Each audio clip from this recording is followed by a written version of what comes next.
BG, Duval's finest. JFL is in the house once again.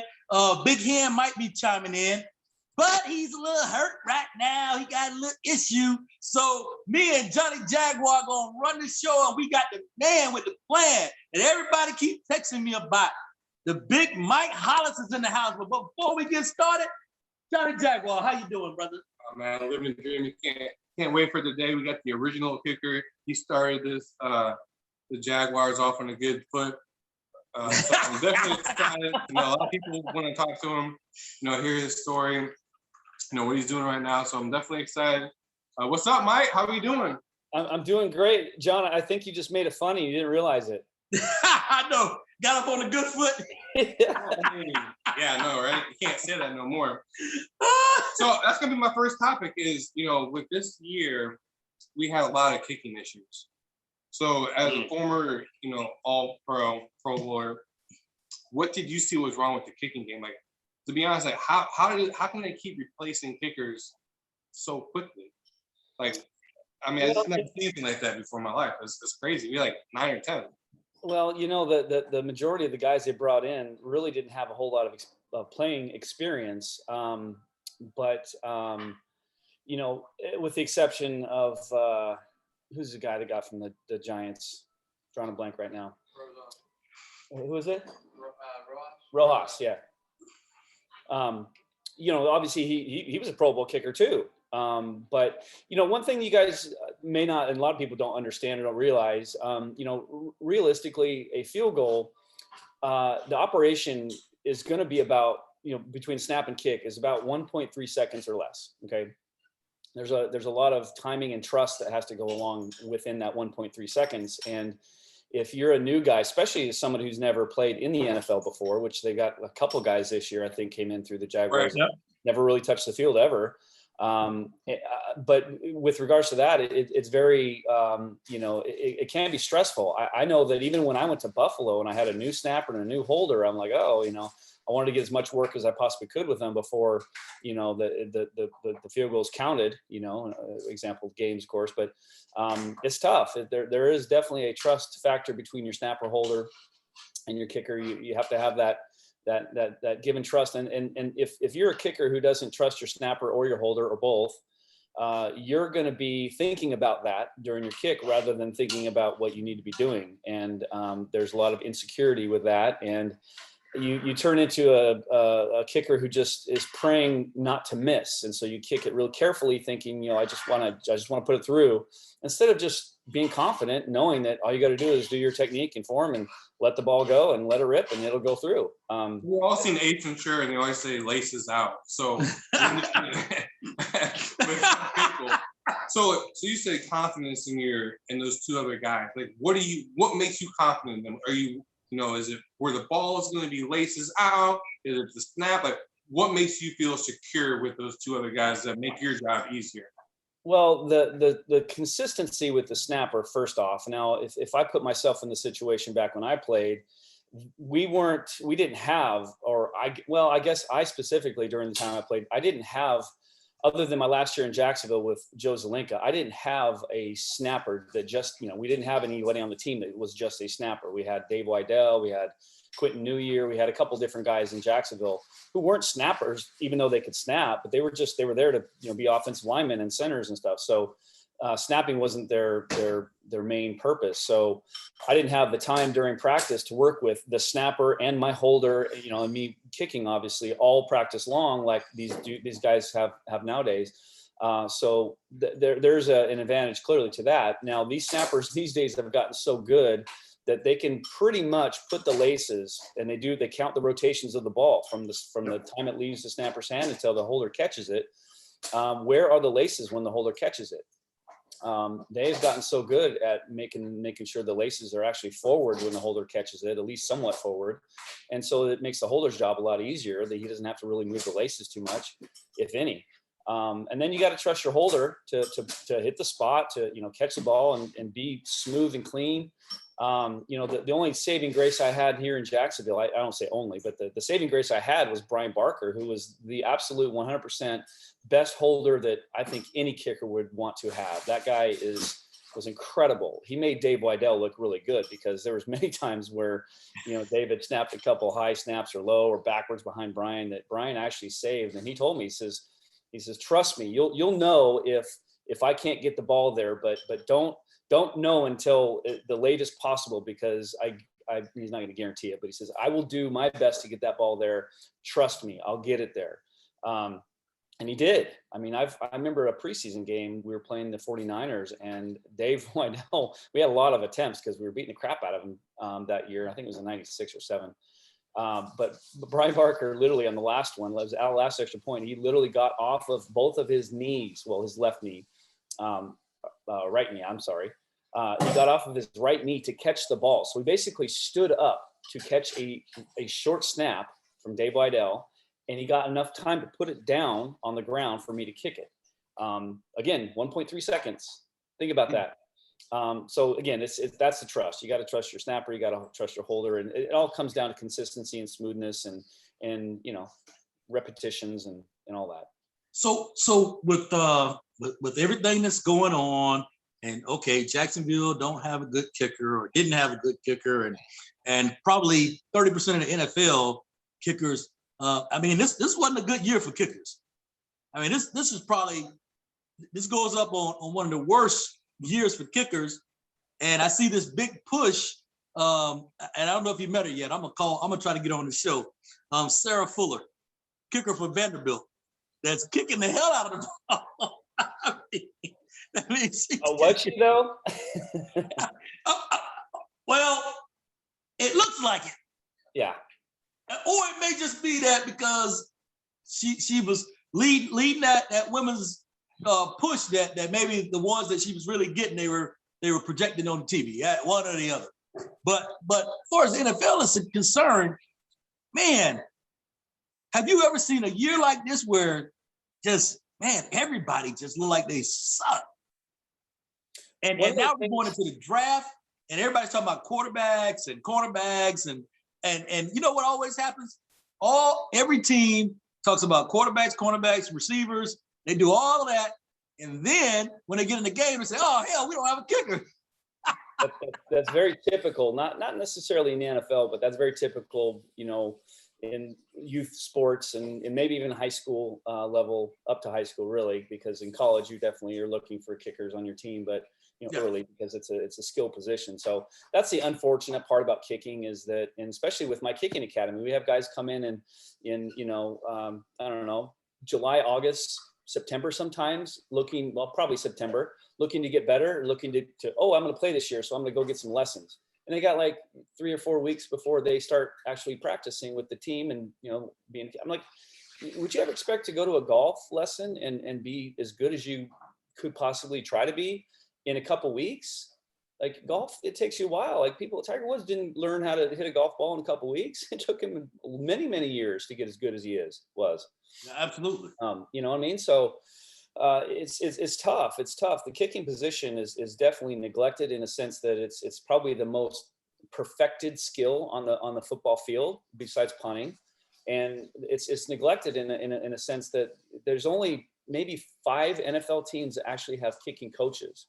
And those guys aren't really full time. They're more or less kicking consultants. They just show up whenever and kind of help out whenever. There's nobody like a quarterback coach. I think every NFL team has a quarterback coach. Absolutely. Yeah, definitely an important position, and there's a lot of skill involved in quarterbacks. But when you want to get in depth and get real tedious and just obnoxiously focused on such the smallest little details of a skill, that's where you're going to be, in the kicking world. That's where it comes with, especially with the stuff we teach. So what made you a Pro Bowl kicker? So like you said, it's an art in itself. It's kind of like a forgotten art. You played soccer, didn't you? I did. Yeah. So for like the young kids watching, like, how do you become a kicker? Like, if I had to be in the NFL, if I had the genes to be in the NFL, I'd want to be a kicker, because when you see the guys' long-term effects, it's pretty rough. Like the Johns and Cersei's and stuff like that, the nagging injuries. But like, I feel like it's more safe to be a kicker. But at the end of the day, though, it's the most scrutinized position, like you said, because if you miss one kick, oh shit, hell's breaking loose. You're garbage. So what did you do? The only thing we do. That's why.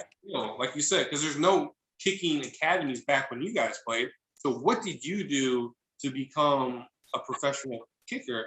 And then from now, what do you guys teach instead of bringing a soccer guy up here who can kick the ball up high? And what do you guys instill so people know what to do to make it to that next level? Well, I can talk to you guys for hours about this, but with regards to what made me as good as I guess was the technique and my biggest thing I like to portray to the athletes that we have that come into our academy is the fact that I played 9 years in the NFL. I did some really cool things. You were kind of named a couple All-Pro, led the NFL in scoring, which was that same year that I went to the Pro Bowl. Kicked a 59-yard field goal in a game. A lot of people don't realize that, they see Scobie and all these guys kicking these long field goals for the Jaguars, and 59 obviously is as long as he made, and people don't realize that I did that too. But the thing is, I was in preseason, so it doesn't really count. But it was against the Rams in St. Louis back when they were in St. Louis. But anyways, my point is that it was the technique. So my size, I wasn't real big, real strong, real freakishly athletic. So I had to rely on 100% of me to kick the ball. And that's what we teach, John. And I'm glad you asked that, because it's the stuff I teach is different than what most guys do, because most guys just learn from, other guys out there that are big, strong, and athletic and get away with this lateral turn to kick the ball. And, I couldn't kick it as far or as high as somebody like that. So I needed more out of me.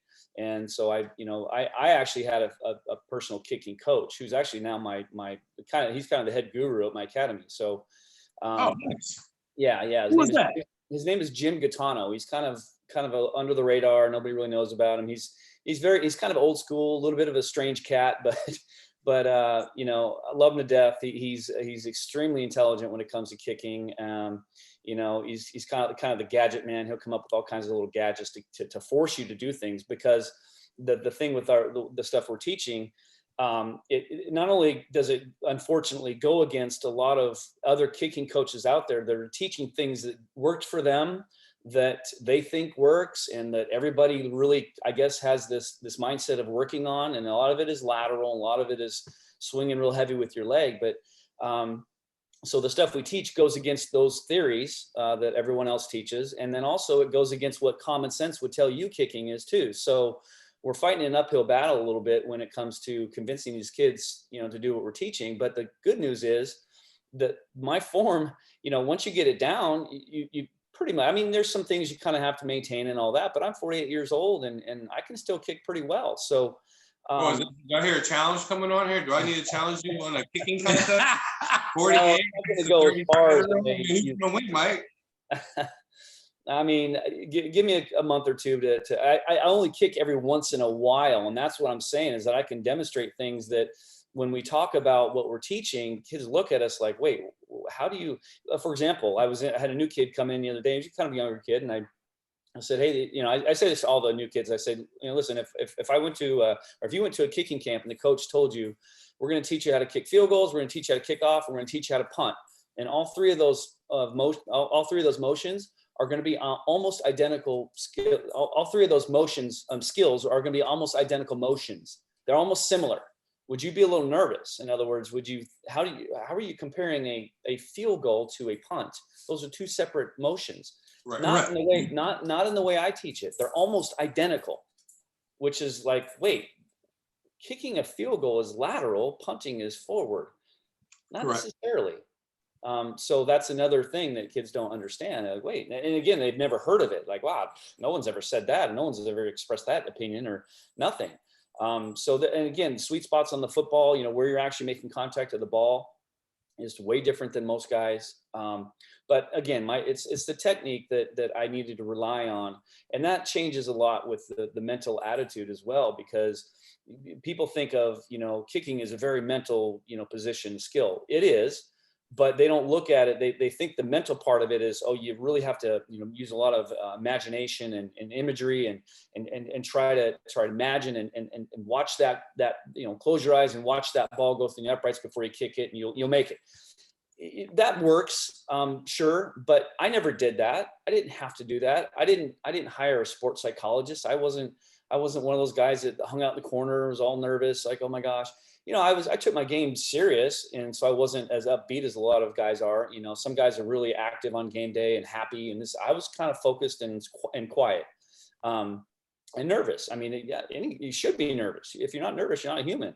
So the thing with that is that you get a position where you're able to kick a ball a certain way, and you rely on that, and that's where the trust comes in. That's where the mental side of kicking comes in for me, is where I focus on my technique. And people say, how'd you deal with it mentally? And I said, well, I'll tell you one thing, and you might think I'm crazy, but I didn't care where the ball went.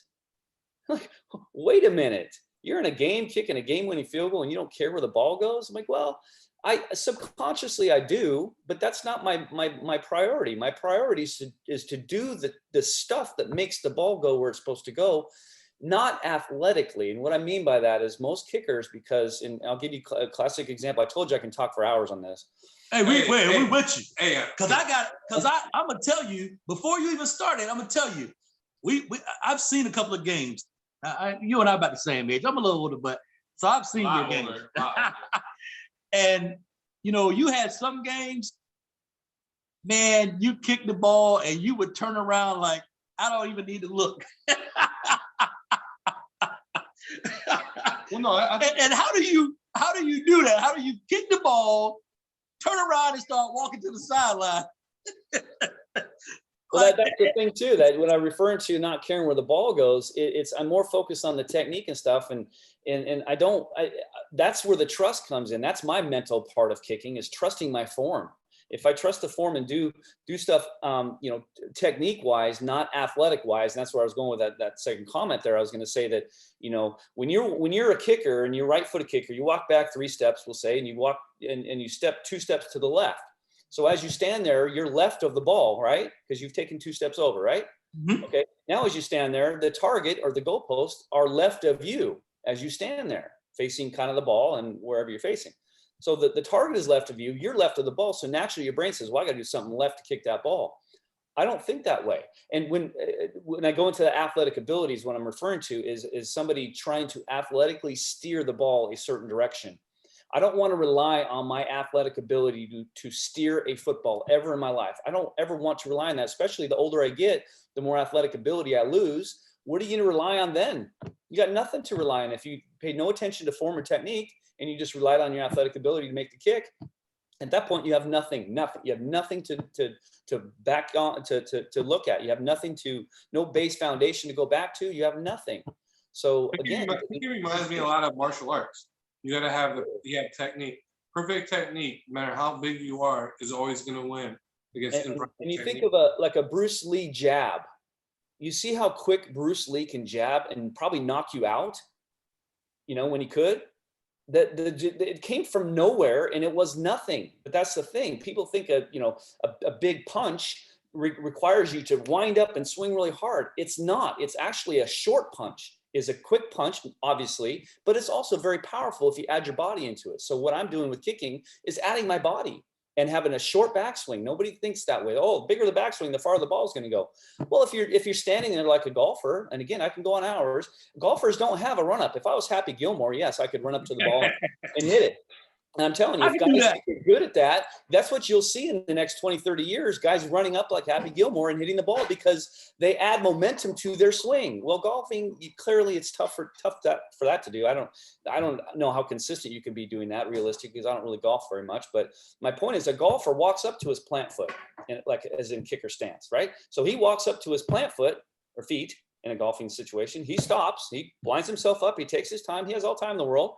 And then he hits the ball. Well, clearly he has to have a lot of backswing and a lot of motion and everything with his body and his arms and his club and all that. Well, kicking, you have forward momentum.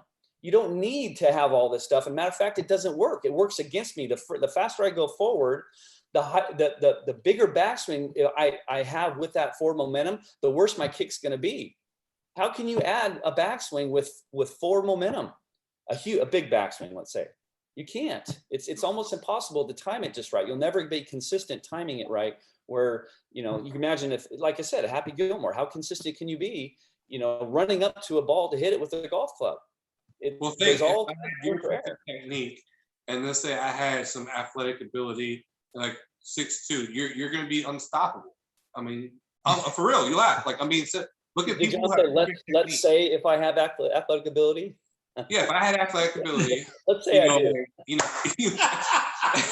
No, but for real, think about that. If you have perfect technique, you're gonna win 50-50 100 times, 75% of the time. But if you had a little athletic ability with perfect technique, I mean, just think how great you can be. Because like you said, the NFL, I don't want to say disrespects kickers, but they don't put the money they do into a quarterback. So imagine if the NFL put the money, like with your academy, which we're gonna talk about here in a little bit, on perfect kickers. Think about that. Because I mean, so this is the question I watch. I watch college, when they punt and stuff, like why do they change it so much differently from college to the pros? Like there's such a big gap. Well, and I'm gonna add to this, Mike. So you're unsung hero in the NFL. Jaguars should show you a hell of a lot more appreciation than they do, because let me tell you, the Jaguars and the NFL for that fact, as I said before, nobody talks about the kicker until he misses, or the team couldn't score nothing and it's all up to the kicker. Then they go and they get the guy off the sideline and say, look, man, we love you so much and we can win the game with you. Well, you should have paid me more when I first came on. And the other thing, Mike, so I was always curious about this because I watch, I love the game and I know you love the game. Kicking in Jacksonville is not like kicking in Buffalo. It can't be because it's cold as hell. What does that do to you when you got to kick a 42-yard field goal in Buffalo, wind blowing, the snow in your face, and every player on the sideline saying, hey, man, you can't miss this? Well, I mean, it makes the situation worse and harder to deal with, clearly, as common sense would tell you. Yep. And the wind is definitely a factor. It does control the ball, but you know what? It makes it a little bit more challenging, but that challenge should put more pressure on you to make yourself better. So in those kind of situations, you just got to be, as focused as you can possibly be. And one thing, again, that a lot of kickers don't realize, and the mistake they make is they aim outside the upright, or they'll try to compensate for the wind or whatever. But what they don't realize is that if you hit a true, good, solid football straight as an arrow, that wind will not do as much to that ball as if you had that same kind of kick with a little bit of a lateral swing, or you add a little bit of hook to it. That wind's going to really destroy it. So I've never, and again, I'm a firm believer, and this is should be common sense to everybody in this world. Don't worry about stuff you can't control. Like, why would I have to change what I'm doing when it's windy? I'm not going to try to kick it lower. And these commentators, I tell you, Jay Feely at least has some common sense with kicking. He played in the NFL as a kicker and a very good kicker. And he's done a lot of sideline reporting and commentating in a lot of NFL games. And, you can trust what he says for the most part. But a lot of these commentators that don't know anything about kicking, he needs to drive it more. The longer kick, you got to have more drive. Have you ever been? I did this experiment one time. I was in my backyard and I was really lazy, and I didn't want to. I was watering a plant that was 2 feet from me with my hose. Right. Well, there was a plant that was 30 yards on the back in the backyard towards the back fence, 20 yards, we'll say. And I didn't want to unravel more of the hose, the water hose. So I just thought, well, I'm going to try to get to the plant from here. So I've got the same water pressure and the same nozzle. I'm holding it as tight as I can to get as much water out of that nozzle as I possibly can. And I'm driving the water, right? You understand what I'm saying? That I'm low trajectory. I'm thinking the way they think. And I'm just like, okay, well, it didn't reach the plant. I'm like, okay, well, I'm just going to raise the nozzle up a little, and slowly but surely I'm starting to raise the nozzle. So the travel of the water is going higher. Well, guess what it also did? It also went further. I was able to reach that plant by aiming that nozzle up in the air more. Wow. Think about that. So again, it's there. Of course, it's going to reach a threshold where it's going to stop. It's going to start coming backwards. The high, if I go too high, we understand that. But a lot of people don't think that way. And that was one of the first NFL workouts I had. It was kind of unofficial. The Redskins came to my hometown, and the special teams coach for them, Wayne Sevier was the guy's name. He passed away, I don't know, 10 years ago or so, but great man. And he's from the area there. So we worked out a little trial. And one of the first things I definitely learned from it, we were kicking off with the wind. And so he said, okay, let's change up. Let's switch the directions now. We're going to kick off against the wind. He said, Mike, what are you going to do differently? Of course, I didn't know any better. Well, I'm probably going to have to drive the ball a little bit more. He goes, nope, wrong answer. Anything else? I'm like, I don't know. I got to hit it really solid. He goes, well, that's partially correct, but you're going to do nothing different. I was like, whoa, you're telling me I shouldn't do anything different than I was kicking with the wind than I am kicking against the wind? He goes, yeah, do nothing different. Just hit a solid ball. It'll go. Like, whoa. So different stuff. You don't think that way. And again, so the coaches aren't like golf caddies. Like, all right, Mike, winds are going like this. You should probably do it like, so, okay, yeah, 45-yard field goal, you got to go kick. Do they tell you how you need to kick it, what you should do, or is this all up to you as being like an entrepreneur and open up your own business? Is, hey, just make the thing in there. That's all you got to do, or make money. Like they would never tell me what to do or how to do it because they don't know how to do it or what to do. Because there's, if there was a kicking coach there, they maybe have a say in what to do. But again, I got there. I got in the NFL for a reason because I can kick the ball through the uprights. Why in the world would they tell me to do anything differently? They're not going to mess with me there. I mean, that's one thing that the good thing that they don't do. They don't try it. Well, I can't say that for all special teams coaches or coaches in general. There are some special teams coaches that kind of try to tweak their kickers, but I don't believe in that. I mean, if you've gotten a guy on their team because he was good, had a great tryout, and he's had some success at some other levels, and other teams maybe in the NFL. Why in the world would you try to change him just because you think you should, change him? Well, it's crazy because the NFL is a $1 billion company, and they have a coach for everything, and you don't have one of the most important positions. Let's be honest, because if the game is tied and you're in field goal range, your kicker is going to win it. It's like the most overlooked, underappreciated, but when it comes time to deliver, you have to deliver. And it's just crazy to me, like how much freedom you guys have. No coaching is, hey, we're going to pay you guys a set amount to be your coach, the trainer, everything. We're just trusting you to run your own business and make the field goal. And I figured there'd be more coaching, like how it is, we need this technique, you're going to swim, or, you can go over here. It's all on you. And that's crazy to think that the NFL gives a player besides the quarterback so much responsibility without helping them out. Well, and I'm going to add to this because I'm getting ready to switch gears. I'm going to put you on point now. Uh-oh. Jaguars. Now, we all know that over the last 45 days, everybody has an opinion on who Urban Meyer need to get for every position. and so let's forget about the quarterback because we all know who's coming here. And we don't have to talk about any other positions because they're going to work their way out to do coaches. What do we do about the kicker, Mike? I mean, what do we do? Well, I mean, Lambeau, assuming he's healthy, we got nothing to worry about if he's healthy. That dude's a stud, Man, Lambeau's a stud, but damn, what happens when he's not available? Well, that's the thing I keep telling you. I don't know if you guys realize this, but the year after I left Jacksonville to Buffalo, the Jaguars went through 4 kickers that year. Yes. So it's, you take it for granted, and that's what happened with the Jaguars. They kind of took me a little bit for granted. And, I went, it's a business. I get it. So I'm not going to complain. I did complain when I did leave Jacksonville because I thought it was a little bit, odd. And I just wasn't, there were some things in my contract that, they kind of reneged on and didn't really, fulfill their promises, verbal agreement promises. So that was obviously live and learn. But, you take that kicking position for granted and look what happened to him. So, it's tough to get in. And I was going to talk about the reason why you said like this year, why all the kickers were not good. They sucked. Yes. One thing that you got, again, I'm bringing awareness to what I would think, because here I am as a kicker, and this is actually what happened to me. Our first victory as a franchise, our first official victory in 1995, we were playing the Houston Oilers. So now I'm dating myself. Damn shame, I remember that.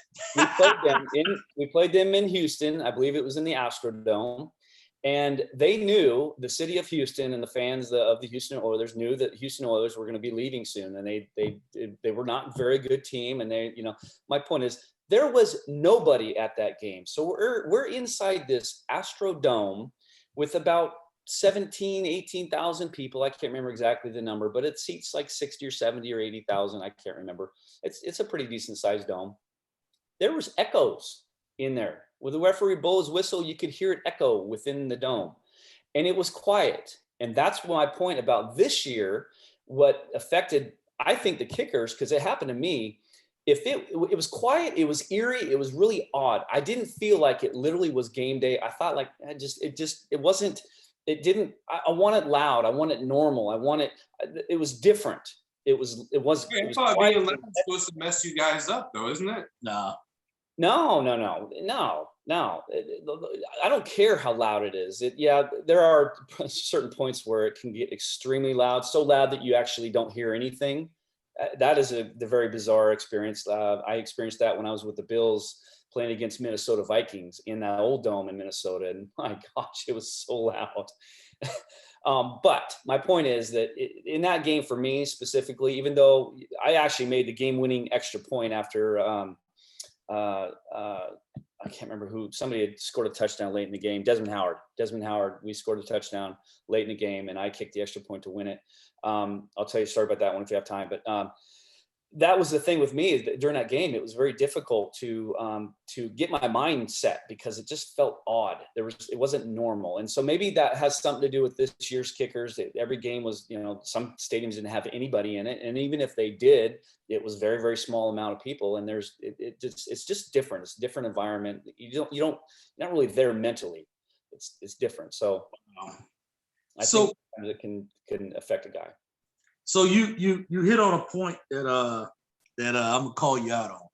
Now the rumor in the NFL is all kickers are great golfers. The only claim it's a rumor. I'm the exception. I'm the only one that makes that a rumor. Because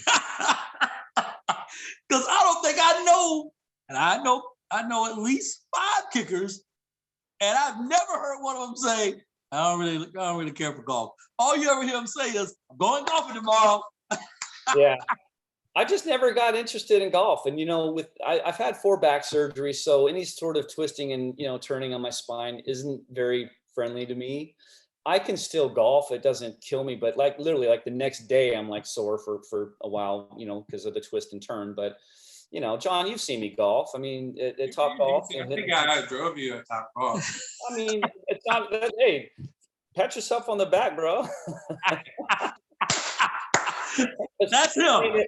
Hey, I felt good. So what is your pastime sport? Boxing. I've been doing a lot of boxing. You seen that? So tell everybody about you had a competition. Was it about 2 months ago? A month ago? You talking about the fight night thing at Title Boxing? Yeah. Well, that was more like 3 months ago or 4 months, maybe. It was a while ago, but I actually didn't win it. I lost, but it wasn't. Again, when you think of this fight night and even the pictures and the promotional stuff that they put on social media, I was upset by that. I didn't get a ticket or nothing. I thought ringside. I told someone it wasn't for a ticket. So, but see, you even thought so too. You thought I was fighting that guy in that picture. Mike, you gonna get in the ring? Oh, he talked about you. He was like, "Oh, he get in the ring and he didn't call me." No, yeah. So no. It was just an impact wrap kind of fight. So it essentially each I have a bag to hit and the other guy has a bag to hit, and there's a sensor on each bag. So the sensor will calculate how many. It's basically based on a point system. So if the harder you hit it and the faster you hit it, the more points you get. Okay. So it was kind of a challenge that way. And actually, to be honest with you, there's another one coming up April 17th. So John, if you want to go, we're coming. You laugh. I like that kind of stuff. I used to. He was mad at you. I was like, man, I can't get ringside. I was excited. I was like, man, he's sensitive. I was like, it's gonna be cool. You know what I'm saying? Because Jacksonville, you don't see that kind of much here. I went to the one time they had the ESPN Friday Night Lights and had ringside. It was pretty fun. And I love going to MMA matches. I love going to boxing. I was like, but Mike's gonna box for real? I was like, so Mike, I'm gonna call him out because look, he was mad, and And Big John was like, yeah, man, we didn't get an invite. You know, because them two, they get real salty. Even if they're not going, they just want the invite. It was, you were invited. There was no tickets to sell. Well, I So thought that's the kind of boxing we would have had front row seat. So I hate to say this, but the NFL says kickers hate contact. Now you're going to what made you get into boxing? You know, that's way different than kicking. Super different. Well, it's more so for the exercise. And again, going back to my back the way it is, people, oh, you should try cross training. I'm like, I am not flipping a big ass tire, 20 yards. That will kill my back. I have to watch out for it. And even though I thank God, knock on wood, I don't have any issues. Now I might have a tight back here and there. Occasionally I might throw it out a little bit where I kind of, I'm stiff, but that doesn't happen very often. I don't have the nerve pain down my legs like I used to. I'm telling you guys, I'm not kidding. I got to the point where I was literally in the NFL playing, driving down Arlington Expressway, because I lived in Hidden Hills when I played for the Jaguars, driving down Arlington Expressway and literally just doing this to turn my head to look over my shoulder to switch lanes. Just doing this motion right here sent nerve pain down into my left foot. Oh, man. All the way down my leg, all the way through my left foot. That's how bad it was. People realize is how brutal the NFL is on the human body, from kicking to quarterback. Everybody gets the pain. It's a combination of a lot of stuff. Obviously, these guys are getting hit all the time. And you said earlier, John, you were talking about how kickers, it's much safer position. Yeah, within reason. You're not really always hitting people. So sometimes if you're not ready to get hit, you get hurt. But those guys on Monday morning after a game, of course, the training room is just lined up with guys, getting treatment on everything. But you think about just accumulation of a lot of heavy workouts and a lot of intense workouts and a lot of, practices. And for those guys, a lot of hitting and practices and games, clearly. Yeah, it definitely takes your toll. It takes a toll on your body and everything. And for a kicker, yeah, I've had 4 back surgeries, but I feel like I'm 20. I'm fine. I'll deal with it. Well, Mike, I'm gonna tell you what I do. I guess I'll throw this good one out to Drayton Florence. I go to Blue 32. Mm-hmm. You get yourself some cryo, huh? That cryo is good. I'm telling you. I since the day Drayton took me into going, Blue 32 is my friend. Do you know Mike Giorgetti by any chance? Because he goes in there. He's my buddy. He's a kicker that I work with. He's actually here in Jacksonville now. Yeah. Oh, he's kicking now? Yeah. Wow. Man, so was it hard for you to go from kicking to boxing, or was it natural, or did you struggle with it? Because now you learn a whole new thing. No, he's an athlete though. He's a natural born athlete. I've been doing this for like 6 years, but it's not, it gets intense, but I do it more for the workout. Like I was saying before, I needed to find something that wasn't gonna, tear my back up, and it was, safe for the most part. And I found that, and I enjoy it. And they have kickboxing classes too. So clearly, one of the first times people saw me kick, well, wow, you're pretty good. Do you do kickboxing? I'm like, I used to play football and I was a kicker. Oh, that's great. And then I have my picture posted on their wall in there, and sometimes people, oh, that's him right over there, like on the wall. So, that's me. So when's the first exhibition fight? Are you down for something like that? Well, I've never sparred with anybody. I've done some like private, one-on-one training with pad mitts, pad work and stuff like that. But I've never sparred with anybody. And again, I treat it as a workout. Title boxing is a fitness workout. It's not where you go in and beat each other up. Right. Okay. Now let's talk about some fun stuff. No, we're talking about this fun stuff. We're gonna talk about some real fun stuff now. So JFL is doing a lot of stuff this year. And we try to support everybody's, anything that anybody feel passionate about that comes on the show, we try to support that. And so, one of the things we're talking about doing is putting together a deep sea fishing challenge, the football players. We're also talking about doing a chili cook-off. We had the cooking contest. Dan Scooter cheated last month. I ain't gonna even get into that. I should have won. That's all I'm gonna say. Scooter, I know you watching. But what's your passion when it comes to your foundations, anything that you're doing? Well, I try to help out as much as I can in a variety of different areas. I've been part of the Garth Brooks Foundation for quite a while now, and I know Garth personally. I know him. Does he know me?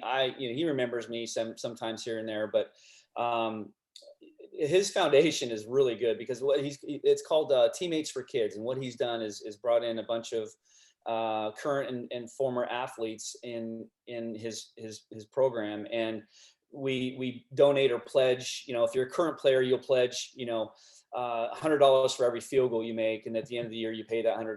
Well, and if you're former, you just pledge a certain amount. It's a simple dollar amount, whatever you want to pledge each year. But Okay. when you do that, he actually is able to triple that money. And the thing, like with Garth and his foundation, you think of a lot of foundations out there that pay themselves. The people working the foundation are getting paid by the money that comes in. Garth pays for all the overhead out of his own pocket. Every dime that comes into that foundation goes out to kids, and every year they choose like 4 or 5 different other charities to donate to. But it has to do with getting kids off the streets, helping them financially in different communities, any sort of issue. And of course they vote on it every year, 4 or 5 different charities that they give this money to. But I was at an auction, and this will give you a perspective of what kind of money they raise.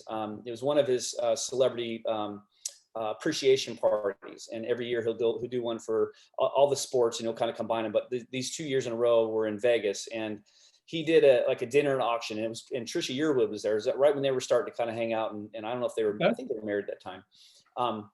But he did an auction. He had 14 auction items. Now, here's an example of one auction item. NHL, every team captain's jersey from the NHL was on a rack, signed by every single captain of that individual NHL team, hockey team. That was one item. Okay, so you go, where I'm going with it. A Bart Starr signed helmet was another auction item. Garth Brooks' guitar that he played that night with, he signed it and auctioned it off. Better be no game used Mike Hollis stuff, because I'm still trying to get that. So just throwing it out there. They raised $1.4 million on 14 auction items. You do the math. Good Lord. Yes. So, but again, all that money goes to the kids at the end of the day. So that's a big one. I want to talk about another one though. You talk about Sarah Fuller, and I kind of, well, she kicking, she kicked okay. In my opinion, I'm very, straightforward with the kicking, aspect. If you're going to play in college, you got to get the ball up in the air, and the extra point that she did kick, it kind of was low, and that's one thing. But I'm hosting, well, a couple other guys with me as well, but the Laces Out Foundation is a company, an organization that we are doing a all women's football kicking camp, and it's going to be, yes, March 27th and 28th here in Jacksonville. Yes. So lacesoutfoundation.com is the actual website for it. And I've got Todd Covington coming from West Virginia. He's a kicking coach that is doing some great things up in West Virginia. And then Nick Gatto is another kicking coach out in Houston. Nick actually played in arena, and he was born with his right arm from here down was gone. So he doesn't have a right arm. So, but he was a kicker in the Arena Football League for many, many years. Highly respect him as well. So Laces Out. Helping, go ahead. So is it Laces Out? Is that the foundation that is involved with the women trafficking in Jacksonville? Yes, Terry McGriff helps us as well. Do you know Terry? Man, Big John and I have been trying to get in touch with them because we are, me, Johnny Jaguar, Big John, Lex, the whole JFL family. We want to get in touch with them because Dan Scooter is him and John Henderson are big advocates of being involved in this women trafficking. And so we have been trying to find a key person to talk to and try to get something put together. There you go. We are raising money for the DEMP project. Yes, that's here locally. The DEMP project. What time is the camp? I believe we're going, check in around 9:30 on Saturday. Well, I think there a lot of girls coming Friday night. I'm not sure if we're gonna have them check in Friday night or Saturday morning. Okay. But it'd be the 27th of March here in few weeks. Now, is it free to the public to come, or is there a donation, or? Yeah. We're not sure about the football fields. We actually are. We have been talking with the Jaguars, but financially, we're not. We don't have the money in the funds yet. The Jaguars is kind of our number one. At the facility, at the stadium, that's our number one goal. If we could get in there, if we can financially, great. If not, we do have a GoFundMe page, by the way. It'll probably be at Davis Park. I'm sorry. I said I'll get with you, and so we can share that. Yeah, we definitely want to listen. JFL want to be a part of that because we're working on some other things too, and it's a good partnership. Jacksonville is really high up there on trafficking, and we really want to put something together to try to combat that. So that, on a serious note itself, yes, we've been trying to, for the last probably month, we've been trying to get in touch with somebody to literally partner. We have quite a bit of players. Some some recent players. We got a lot of players that want to get involved in this. Awesome. I'm coming. I want to come to it. Like I said, I feel we're definitely coming. I'm bringing him with 9 o'clock pretty early, but hey, I'll get old man out the bed. But I just think it's something people need to be aware of. And then with kicking too. My question is, okay, so let's say I have a kid. When does the kid need to learn to kick? Like if you want to be a kicker. I mean, is there a certain age to start learning it? Well, the stuff that we teach is difficult for anybody, no matter your age. But clearly, the younger you are, it'd be a little bit more difficult. However, I think the younger ones listen better than the older ones, and it's probably because they get stubborn with their technique is at the time, and they don't, it doesn't feel comfortable. And I keep telling them, listen, if you go to a camp and you don't feel awkward in the stuff that you're doing, are you doing anything different? You're not learning anything. You're just doing the same stuff. And that coach is taking your money for doing nothing. So again, it's depends on their athletic ability. Depends if they played soccer. Typically a lot of kickers come from soccer. But the good news with kicking field goals is that you don't have to change what you're doing with your body and your foot and all that. You're not making a sideways pass over here, or bending a ball over here, or chipping a ball over here, kicking a low ball. You're kicking the same ball every single time. So that's the good news. You don't have to work on different kind of things. You just work on one kind of form. So I don't have a good answer for you, John, but anywhere between around 10, 11, 12 years old.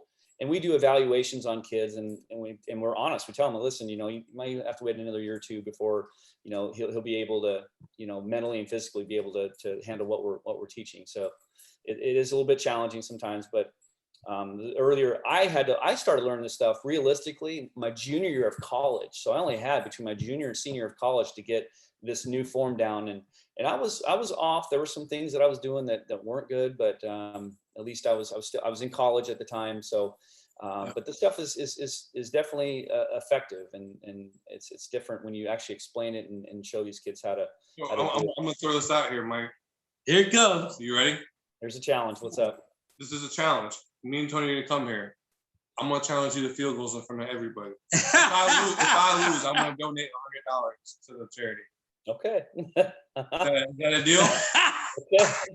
Right. So I'm thrilled. Everybody, I want pressure. I want to put pressure on you. You've already, because the reason you haven't even told me what happens if I lose, so you've already lost. Well, no, I'm saying if I lose, I don't think I'm losing. If you lose, you have to give $100 too. Okay.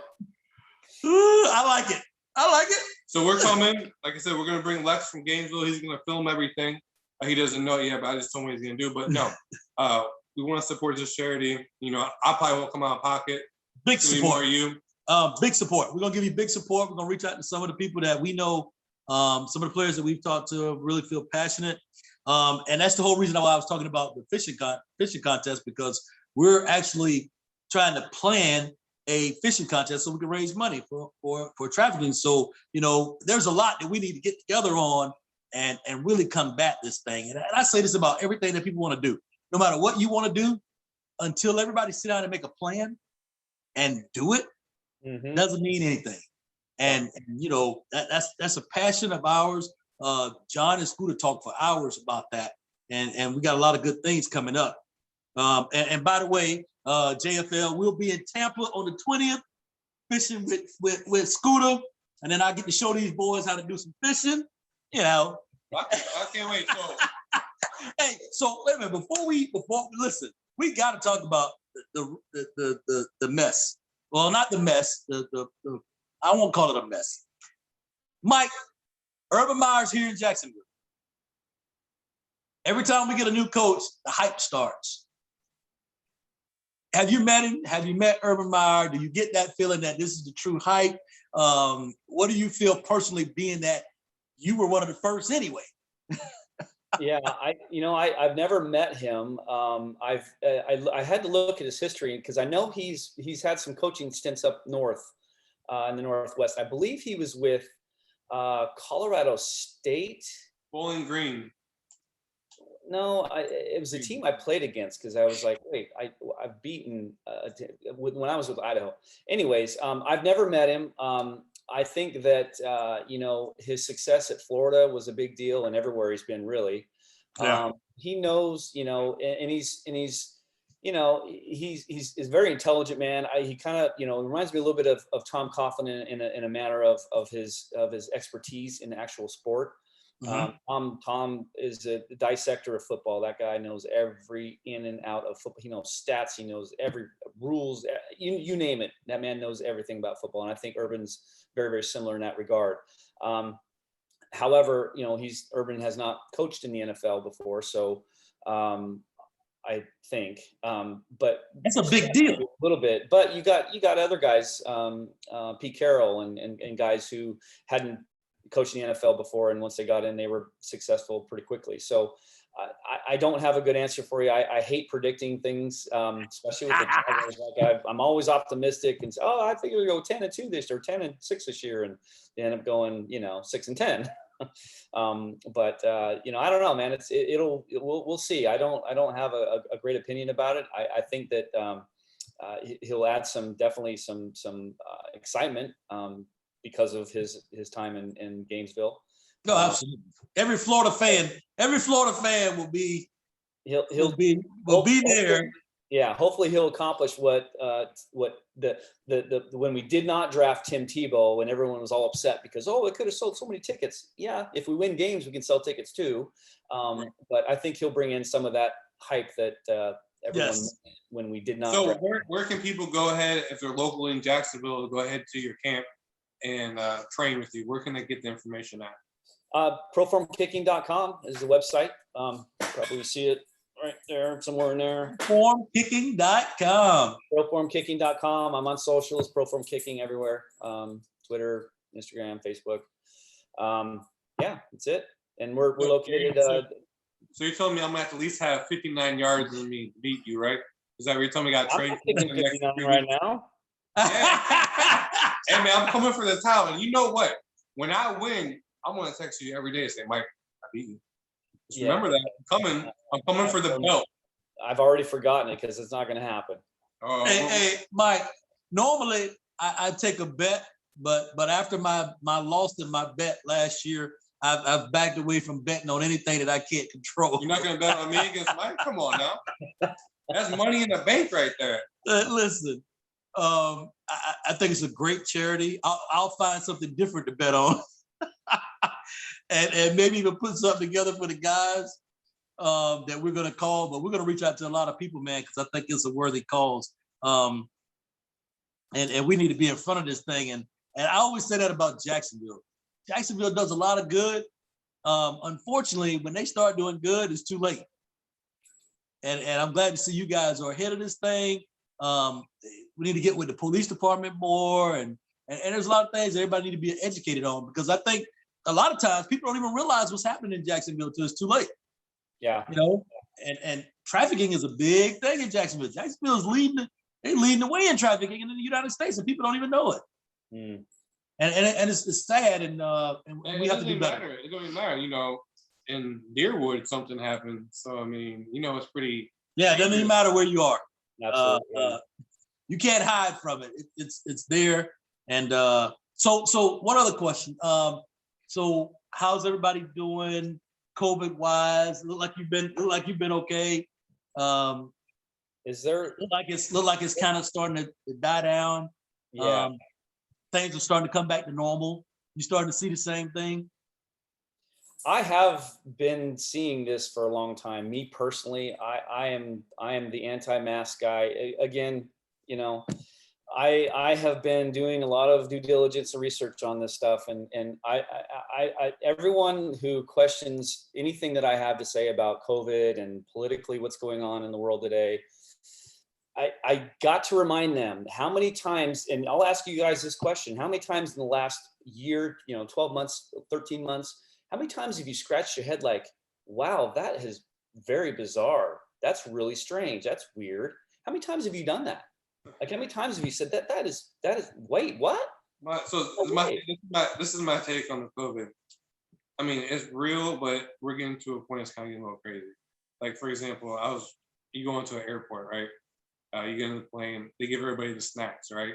So all of a sudden, everybody takes their mask off and eats their snacks and drinks. Well, everybody just got exposed.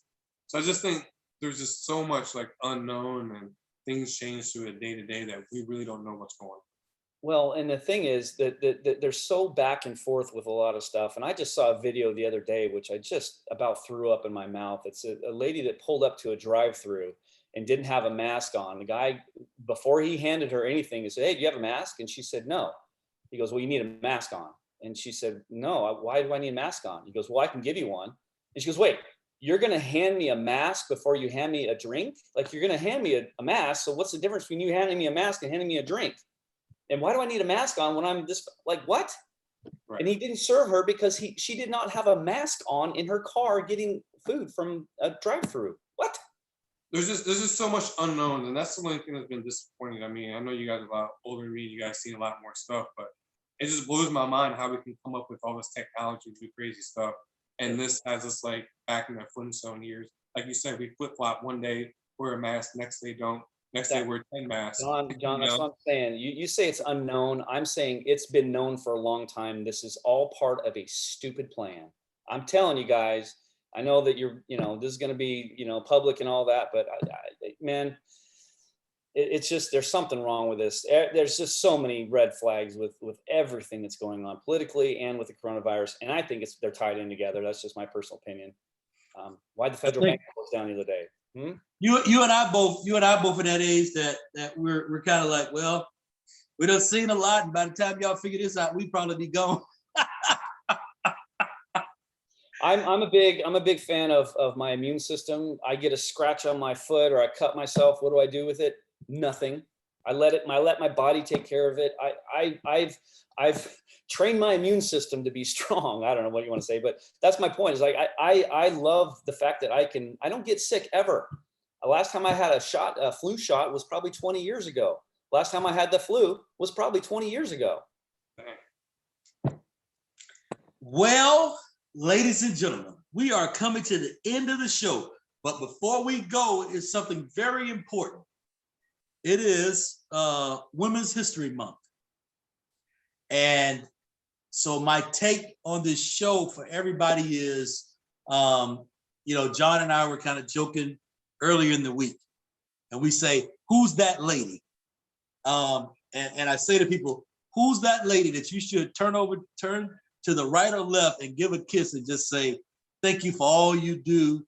And thank you for being there for me. And thank you for giving me your heart and all those good things. Women's History Month is a time for us to identify those women that broke the history barriers in all things. And we're going to be talking about that next week. And during the week, we're going to be talking about it. I always say, hey to my mom. Thank you, Mom, for everything you've done. My mom, we talk every day. And if I don't call my mom by at least 8 o'clock at night, my mom calls me and I get fussed at age 50. So before we leave the show, tell me somebody you say thank you to.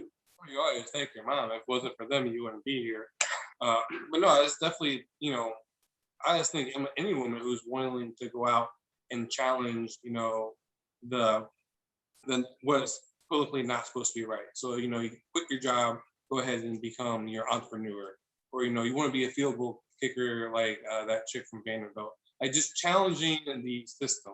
I mean, I think that's important, either man or woman, but women doing that is way more greater than just, standing in line. So I think my mom and then the women out here willing to go ahead and go out and get it. I think says a lot about them, and for further years. So who's that lady, Mike? The first thing that I was thinking, the first person, obviously, is my mom. Clearly, the sad part is that I'm 3,000 miles away from her. She's out in Washington State, and Wow. She's got some health issues. She's getting a little bit older, but she's definitely someone that I don't see, but maybe once or twice a year if I'm lucky. And my sister, she's out there as well, and I respect those ladies a lot because of the fact that they've obviously, my mom raised me, and my sister did too. She's 8 years older than me, so I spent a lot of time as a youth with my sister, and they both have been extremely hard workers throughout their lives. My mom and stepdad now are retired and financially just sitting real pretty, enjoying life as it is, and my sister's still working real hard and doing great stuff up in the Spokane, Washington area. So got to respect them as well, of course. Any woman who, like you said, John, anyone that puts their mind to things, and again, you get in a situation where you're, I don't want to be given anything, and I don't want people to hand stuff to me, and I don't want to be treated, differently. I want to be treated with respect, and if I do something good, great. If I get some respect from that, great. Women, so a lot of times they don't have that opportunity because they're already lower than us or whatever. And again, I'm telling you, there's a lot of successful women and very highly respect the women out there that have done. They don't listen to all this garbage about, well, you're a woman, you can't, you don't have rights, you don't have this, you don't have that. They do, and the ones that do it, the ones that take advantage of their abilities, definitely take advantage of their abilities. They'll go out and work hard, and they're kind of the same mindset. They don't want to be treated any differently. They don't want to be catered to because they're a woman. They want to work for what they have, and you got to respect that. And that's, it goes back to even me when I was younger and playing the NFL, getting to that point, playing the NFL. I'm 5'8" and 180 pounds. I wasn't supposed to play in the NFL, but I did because I worked hard and I earned it, So one last thing before we go, can you tell us how we can go ahead and young ladies can register in Jacksonville or whoever close to the state can go ahead and get in the camp? The Laces Out camp? Yeah. Yes. Yeah. Just our website, lacesoutfoundation.com. There's a registration link on there, and that's it. We have also a Laces Out Facebook page as well, so, and Instagram as well. So you can find it that organization out on social media for sure. Hey, make sure you send some pictures of your mom and your sisters, because we're gonna try to put us a photo thing together and put it out for one of our shows to all the women that we appreciate in our life. And before I get off this show and say goodbye, hey, Nikki, that's my sister. Don't let me forget her, because I know I'll get a phone call when this is over. I love you, sis. Chloe Henderson, I got you, girl. And all right, everybody, thank you for watching JFL Live, and we are out of here. Goodbye.